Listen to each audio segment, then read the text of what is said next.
Hello everyone, आज ऑफिसवरून येतानाच अंडे, दूध आणि बिस्किट आणलं. ऑफिसवरून आल्यानंतर चहा आम्ही करतोच आणि चहासोबत खायला काहीतरी हवं म्हणून बिस्किटही आणलं.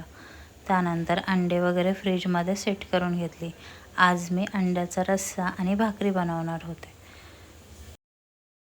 अंड्याचा रस्सा किंवा कालवण बनवताना मी अंडे पहिल्यांदा तेलामध्ये फ्राय करून घेते.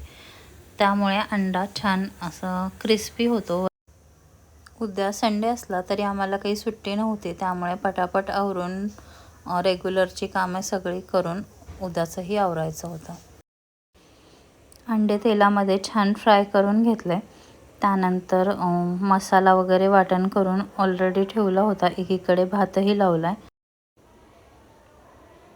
अंडे छान तेलामध्ये गोल्डन कलरची झाली की अंडे साईडला काढून घेतलेत आणि त्यामध्येच मी थोडंसं आणखी तेल ॲड करून वाटलेला मसाला भाजायला ठेवला आहे. कांदा, टोमॅटो, कोथिंबीर, अद्रक, लसूण असा हा मसाला आहे.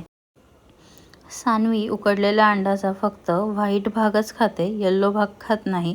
तर तो मी आमच्या आमटीमध्येच मिक्स करते, म्हणजे छान चवही येते आणि वायाही जात नाही. आणि आमच्यासाठीचे अंडे कालवणात टाकले. असा होता माझा आजचा भेद, ज्वारीची भाकरी अंड्याचं कालवण.